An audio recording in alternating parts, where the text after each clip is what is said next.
Hello everyone, welcome to my YouTube channel. आप सभी का स्वागत है हमारे आज के इस वीडियो में। और जैसा कि आप लोगों को मालूम है, कल रात को जो है आरपीएफ एसआई की जो आंसर की है वो जारी हो चुकी है। और अब आंसर की आने के बाद जो आरपीएफ एसआई का कट ऑफ है वो हम लोग यहाँ पर इस वीडियो में देखने वाले हैं। जैसा कि आपको मालूम है, एएलपी की जब आंसर की आई थी तो एक वेबसाइट है रैंक गुरुजी, और उनकी वेबसाइट पर ओरिजिनल आंसर की अपलोड होके और फिर डाटा निकाला जाता है। तो उसी के आधार पर 1 लाख से ज़्यादा छात्रों का जो डाटा है वो आरपीएफ में निकल के आया है। क्या कुछ यहाँ पर डाटा से मालूम चला है, चलिए इस वीडियो में देखते हैं। और कहाँ तक आरपीएफ का कट ऑफ जा सकता है वो भी इस वीडियो में डिस्कस करेंगे। वीडियो इंपॉर्टेंट रहेगा, एंड तक जरूर देखें। और चैनल पर नए हो तो चैनल को सब्सक्राइब करना ना भूलें। देखो, डाटा दिखाने से पहले मैं आपको प्रीवियस ईयर का जो कट ऑफ है वो दिखाना चाहता हूँ। 120 नंबर का पेपर होता है, और जो यहाँ पर आपकी कट ऑफ बनती है वो भी ग्रुप वाइज बनती है, जैसे group A B C D E F. अगर आप लोग यहाँ पर पुराना कट ऑफ देखेंगे, ये इधर फीमेल का है और इधर ये मेल का है, तो कट ऑफ 100 तक भी गया था। 94, 94, 99 इतना कट ऑफ भी था यहाँ पर यूआर कैटेगरी में। लास्ट टाइम की मैं बात कर रहा हूँ। और लास्ट टाइम जो वैकेंसी थी वो 1120 वैकेंसी थी टोटल में, ठीक है। और 1120 वैकेंसी में इतना कट ऑफ रहा था। ये थोड़ा सा मैंने आपको दिखा दिया। अब चलिए मैं आपको डाटा दिखाता हूँ। तो सबसे पहले तो यहाँ पर जो है 16,000 स्टूडेंट की ओरिजिनल आंसर की का जो डाटा है उससे एवरेज मार्क्स निकाले गए हैं। अब ये एवरेज मार्क्स से आपको कई चीज़ें मालूम चल सकती हैं।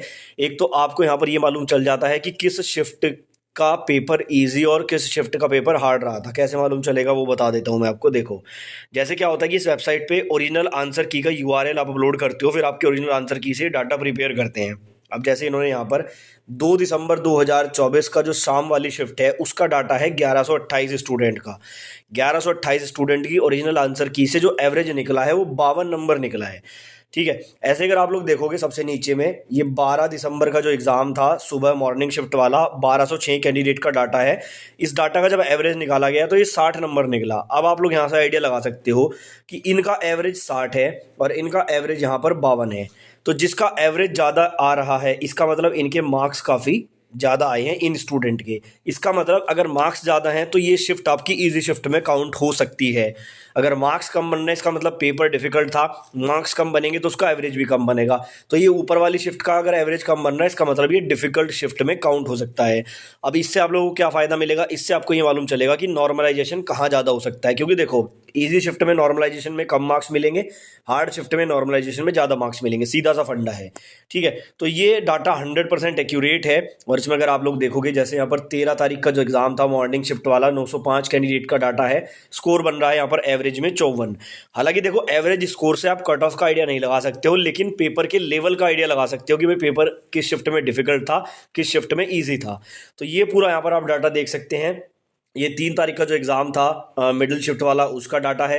ये 13 तारीख का जो है शाम वाली शिफ्ट का डाटा है, यहाँ पर आप लोग देख सकते हैं। अच्छा, कितने कैंडिडेट का डाटा है वो भी आप लोग इधर आइडिया लगा सकते हैं। कैटेगरी वाइज भी लिखा हुआ है, बट मैं ज़्यादा डीप में आपको नहीं बता रहा हूँ। ओवरऑल आप लोग देख सकते हैं। यहाँ से आपको सिर्फ डेट देखनी है और फिर यहाँ पर ये मार्क्स देखने, आपको मालूम चल जाएगा कौन सी शिफ्ट यहाँ पर डिफिकल्ट आई थी और कौन सी शिफ्ट यहाँ पर जो है ईजी आई थी, ठीक है। इसका स्क्रीनशॉट आप ले सकते हैं। अब ये डाटा बढ़ेगा, ये अभी 16,000 कैंडिडेट का ही है।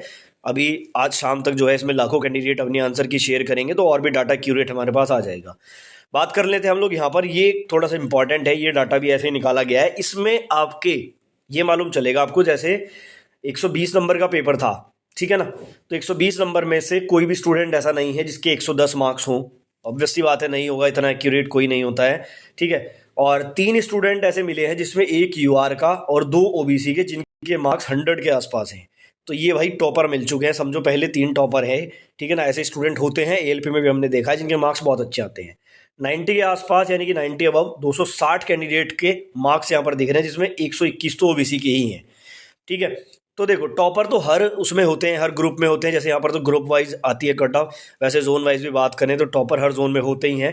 80 प्लस का अगर डाटा बात करें कि 80 से ऊपर कितने लोगों के मार्क्स हैं, तो 2431 कैंडिडेट के मार्क्स अभी तक आपके 80 से ऊपर है। अच्छा, ये डाटा अगर आप लोग यहाँ पे काउंट करोगे ना स्टूडेंट यहाँ पर, तो ये 1 लाख प्लस का डाटा है, ठीक है। ये 1 लाख से ज़्यादा स्टूडेंट का डाटा है। इसमें आप लोग ये देख सकते हो कि ज़्यादा मार्क्स जो है ना स्टूडेंट के वो कितने आ रहे हैं। मतलब कि जैसे 70 वाले कितने हैं, 65 वाले कितने हैं, 60 वाले कितने हैं, 55 वाले कितने हैं। तो यहाँ पर अगर आप लोग देखोगे तो 90 के आसपास, 80 के आसपास वाले बहुत ज़्यादा नहीं है, लेकिन 70, 65 और नीचे जैसे आप जाओगे तो इस रेंज में काफ़ी स्टूडेंट आपको दिखाई दे रहे हैं। यानी कि जो मैक्सिमम स्टूडेंट की रेंज लाई करेगी वो आपकी रेंज जो है वो 35 से लेकर 70 के बीच में लाई करेगी। तो यहाँ से आपको ये मालूम चल गया भाई स्टूडेंट के मार्क्स कितने तक आ रहे हैं। तो अच्छे खासे रॉ मार्क्स यहाँ पर दिखाई दे रहे हैं और फिर इसमें नॉर्मलाइजेशन भी है। तो आरपीएफ का जो कट ऑफ है वो कहीं ना कहीं ऊपर जाता है, लास्ट टाइम भी बहुत ऊपर गया था और स्टूडेंट भी बहुत ज़्यादा थे। इस बार 15 लाख लोगों ने फॉर्म भरे थे और लगभग 70% के करीब अटेंडेंस अगर रही होगी, तब भी 10 लाख से ज़्यादा स्टूडेंट ने यहाँ पर एग्ज़ाम दिया है। अब 10 लाख स्टूडेंट अगर एग्ज़ाम दे रहे हैं तो उसमें टॉपर भी होंगे, एवरेज स्टूडेंट भी होंगे, सारी चीज़ें होती हैं।